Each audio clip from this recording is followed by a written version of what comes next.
again, this is a question of this edition. My name is Tamás Ferenc, I work for the Danube Institute, and my first guest in this week is a prestigious politician and the political knowledge maker and giver, Robert Wilkie, a chairman of the Center for American Security and at American First Policy Institute, and formerly he was a secretary of Veteran Affairs in USA. Thank you very much. Oh, thank you for having me. It's a great pleasure. And we will discuss many things, many problem areas of the US national security issues.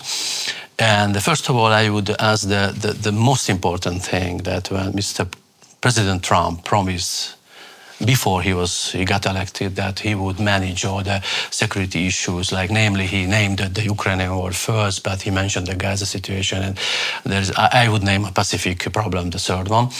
We see not only 1 day or 100 days, but we saw many months since he was installed as a president. And these promises they are unfulfilled now. Right. So what is the reason for that? Well, first of all, I think the president started with a look at the world that was very different from his predecessor. His predecessor blamed all of the problems on the world on the United States. You saw that in the form of his ambassador to Hungary, who raised ugly Americanism to a new level. And you saw the immediate changes here when President Trump removed that ambassador and brought in a new way of thinking and a way of dealing with Hungary that honored your history and honored your place in the world today. That's exactly what he's doing on the world stage, but he had to start with the concept, 1, America is back. 2, we will deal with the world through strength, not through retreat. And that means that policy has to be flexible. For instance, he has given the Russians chances to engage in a ceasefire. 3 times, Zelensky has agreed to all 3, Putin has not. And you see the ratcheting up of pressure and the continued flow of American weapons into Ukraine. In Gaza, because Hamas would not stop, even though the president had offered them a way to stop by giving the Israelis, returning the hostages back. They didn't. He knew that the Iranian pipeline was still moving. The Iranians and their proxies were disrupting international sea lanes, affecting the United States. He helped the Israelis, and he removed, for as far as we can see into the future, the Iranian nuclear threat. So what does that mean? It means that we have a flexible American foreign policy that understands our economic power, but also buttresses that with the kinetic power of the armed forces of the United States. That's a message that we're sending to China. We certainly sent it to Iran. Even the IAEA reports that they don't see a way forward for the Iranians in developing a nuclear weapon for as far as they can see into the future.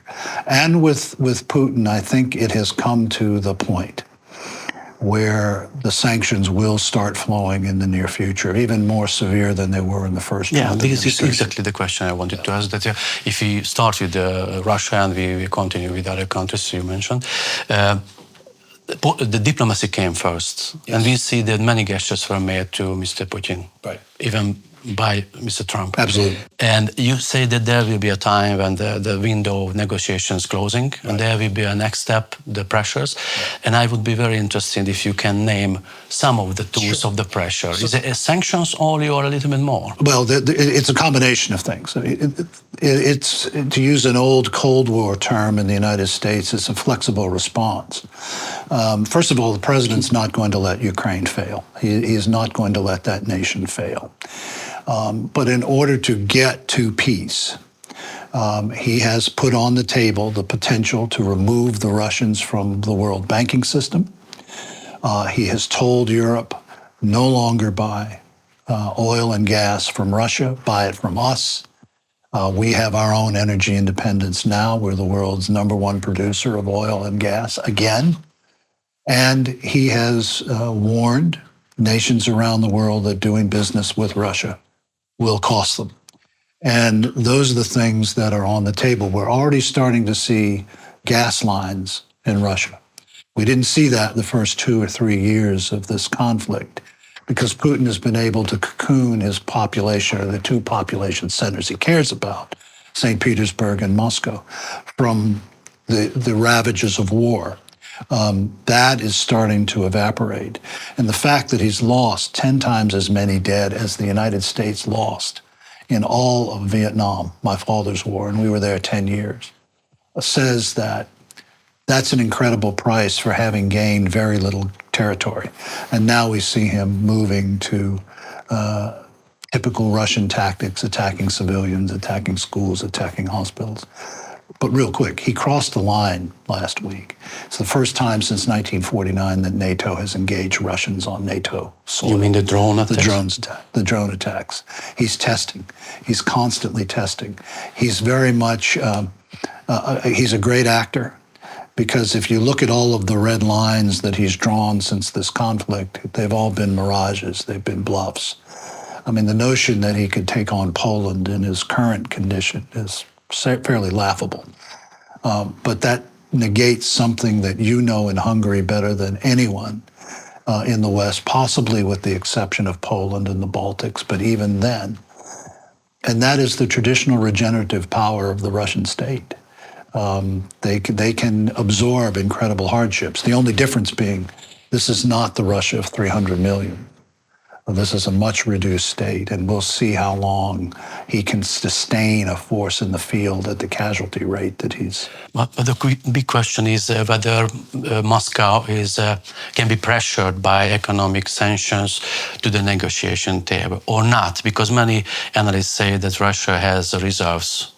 And Russia has behind the China big consumer of the Russian energy, so he can continue the war for maybe that's up to us. Years. That's up to us to pressure the Chinese, and it's something that is on the table to put tariffs on them if they continue to buy Russian oil. There's a bill in the United States Senate that has 92 sponsors out of 100 senators that would put 100% tariffs on the Chinese if they continue to buy Russian oil. So that's another element that the president can unleash. He has told the Chinese, you have to talk to the Russians.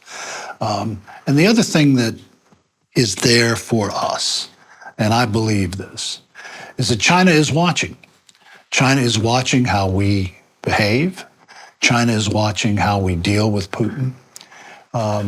They had absolutely no fear of Joe Biden, but they are watching because Donald Trump, if you look at his past, in his first term, I was there. He killed 300 Russians in the Syrian desert. Putin stayed in his box, didn't say a thing. He killed Soleimani, the world's greatest terrorist, and the Iranians, the mullahs, stayed in their box. So he has a track record of actually acting forcefully. But China is watching because that will dictate in some ways how they deal with Taiwan in the near future. But we saw 1 week or 2 weeks ago the Tianjin meeting, the summit of the Shanghai Security Organization, and it's a little bit contradicting what you are saying now, because if China is watching Trump, at the same time they are signing that we have an anti-Western coalition forming in your eyes, before your eyes. So what's the message of Tianjin? Well, that's the new axis of evil. I mean, you had an open one, right? And it's open one, but we've dealt with that before. I mean, you know how we dealt with that before. We drew a line in Western Europe. The other things that we did, we told the Soviet Union, we will never recognize your acquisition of the Baltic states, which gave them hope. You had the Warsaw Pact. You had friendly nations to the Soviet Union, like Cuba, North Korea, Vietnam. We dealt with that then. It's not something new to us. And so what you had there was the new axis. But look, the mullahs are in an incredibly reduced state right now, courtesy of both Israel and the United States. Putin is not in a position where he's going to be able to do much to help the Chinese.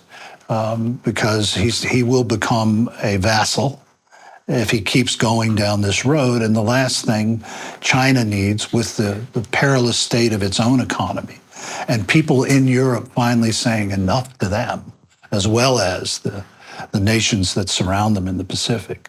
China has to make that calculation. Xi's not stupid. And if Putin actually becomes too aggressive, then China has to make the decision, well, do we cut him off? Or do we go down the ship with him? And I think Xi's too smart to let Putin. It's interesting. You twice you mentioned that the pressure of tariffs maybe can work well on Russia and on China, but we saw how it worked on India, and India appeared in these summits, which was probably a surprise even for America, a strategic partner for New Delhi, and Trump put the pressure on India buying Russian energy, punishing on India new tariffs on them. And now India appears on the axis of evil. So was it a surprise for America? And what about India position? Well, let me just tell you, the history of India since the British departed in the 1940s has been just what you saw. They've been able to play both sides of the divide, whether it was communist, free world, up until the fall of the Soviet Union. So they have played this game for decades. So that's nothing new.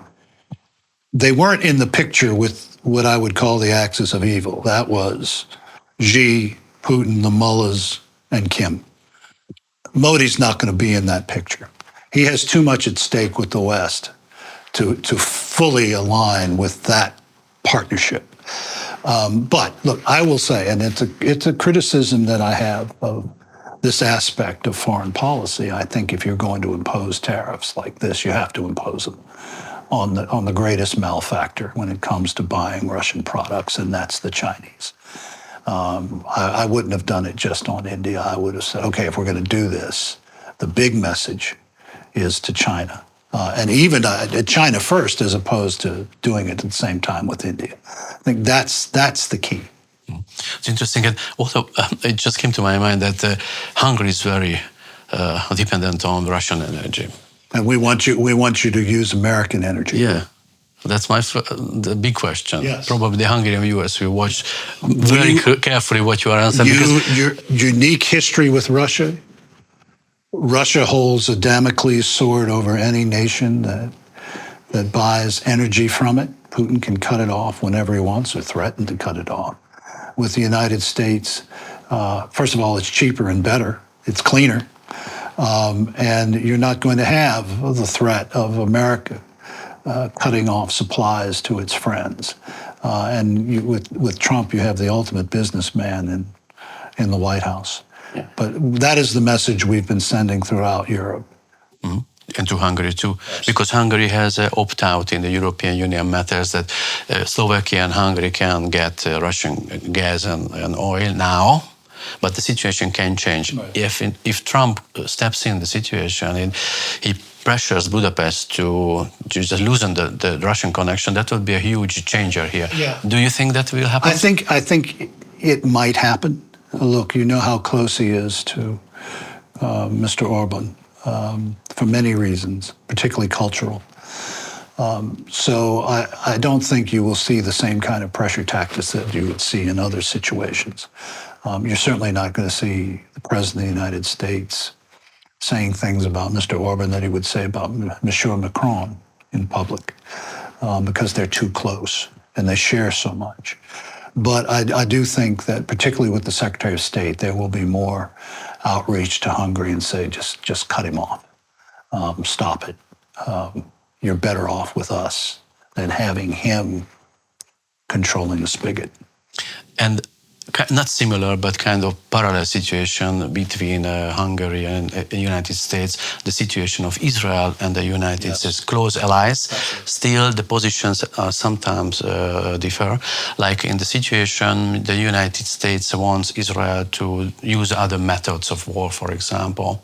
And today just came out the UN reservation that war crimes were committed by Israel in Gaza, war against the civil population, and is disturbing for the US too. Or the unilateral steps like the Doha attacks on Hamas leaders, and the US wants to negotiate, and Israel does the other way. So is there any point, like in a Hungary situation, when the US a forever ally, or Israel will say to Jerusalem that until this point we support you, but from that point you are alone. Even we are a little bit stepping down out of the picture, supporting you. Is That's there any not going turn? to happen. Not happening. That's not happening. Look, And why not? First of all, if Israel didn't exist, the United Nations would go out of business. Israel is the only permanent agenda item on the Human Rights Council. It's not China. It's not Venezuela. It's not Iran. In fact, 40% of the UN General Assembly resolutions of the last 10 years have been about Israel, this little nation. The president has offered Hamas the same things that he's offered Putin. They have rejected that. The president has been very vocal in his condemnation of Macron and Starmer, attempting to create out of thin air a Palestinian state, which only gives the Palestinian terrorists sustenance. The support for the state of Israel is going to be there. And I will also say this. We see a new level of deterrence on the part of Israel. If you harm Jews, you will die. Doesn't matter where you are. And I have a great problem with Qatar. They're another nation that plays both sides of the fence. They have been the financial backer of many of these organizations.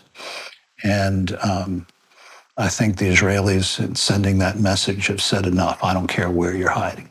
Yeah. And Trump did that in his positioning against the Iranians in his first term. Yeah, he did that.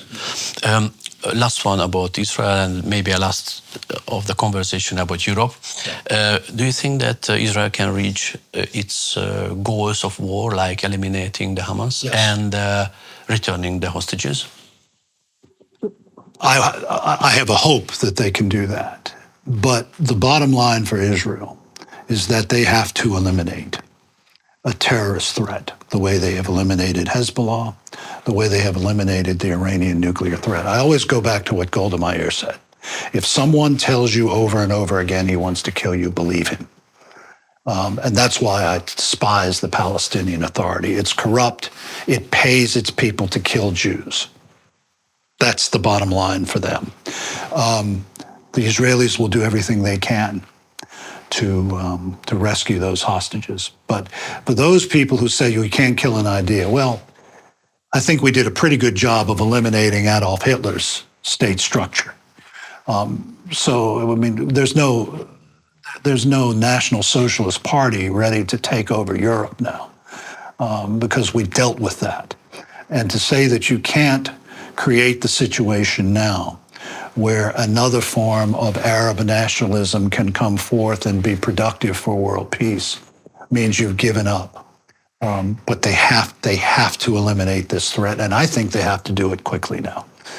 They just have to do it, and then we'll see what happens after that. I understand. My last question is about Europe. Yes. And the United States, the new government, the Trump administration, even before and now strongly, big time, wants the European Union to spend more on its defense. Israel wants the European Union, Europe altogether, to recognize that the threat of the Islamism is not only concentrating on Israel, but it's the main target is Europe and the Western civilization. And conservatives on the side of the Atlantic, Americans and Hungarians and Europeans warn Europe that this civilization, this culture lose its roots. Absolutely. Christianity, the mentality, the habit of lives, and I can continue this. So many warning signs. Europe, against all the odds, hasn't changed. So it stays like very rigid, very ideological. And from an American perspective, what is your perception of Europe, and how do you see the future of Europe in a near some years? The new Europe for America is in the East. The center of gravity in this continent is no longer traveling on a highway from Paris to Berlin. And I'll give you another example. There are as many Sharia courts in the second largest city of Britain, Birmingham, as there are common law courts. European elites have turned humility into humiliation when it comes to protecting the legacy of the West. This is what has given the world its only sense of ordered liberty under law, religious freedom, the right to uplift, the right to criticize, the right to change. You don't find that anyplace else on the planet. And to say you can't find it is not to denigrate other civilizations, it is just telling you the truth.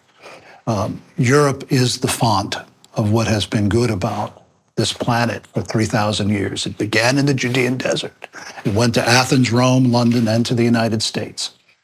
On these ramparts here behind me, 1,000 years ago, Hungary stopped by itself what would have been a catastrophic invasion of Europe that would have changed history. That's the kind of threat we face. And you look at a place like France or Germany under Merkel, they have brought people in who fundamentally believe that you're an infidel, that we have to change you. And that's not every one of them. But that is what is destroying the West. And that's why Macron, in an act of desperation, with a 15% approval rating, says, I'm going to recognize a Palestinian state. And the same thing with Starmer, because he's afraid of the backbenchers in the House of Commons. And look, America dealt with this at the beginning of our country, when the Barbary pirates, under the direction of the Ottoman Sultan, someone that Hungary fought and defeated, was imprisoning American citizens, sailors. They told them, you either convert or we kill you. And Thomas Jefferson said no, and he sent the entire Navy and the Marine Corps in 1803, and he destroyed Algiers. He said, if you harm Americans and you try to force them to become followers of the Prophet, the United States will take care of you. So this is not a new issue. And it is now insidious in the sense that it is destroying the very foundation of Western society, but aided on by people who dislike themselves, people who engage every day in national self-flagellation. That's not happening here. Here, people are proud of their history. They're proud of their religion and the connection to the church, and say, this is the best way, and we will defend it. We need more of that. I always say the two most lamentable words in the English language are too late. And we have a little more time. But for Western Europe, that time is running out. Mr. Wilkie, I leave it on this sentence. It's a little bit pessimistic, but there was some optimism in your last sentences. It was a pleasure to meet you. Oh, it's a great honor, and it's a great honor to be here with people who understand what's important. Probably. Thank you very much. Thank you. And dear viewers, thank you for the attention. We meet each other. We see each other next week. Bye-bye.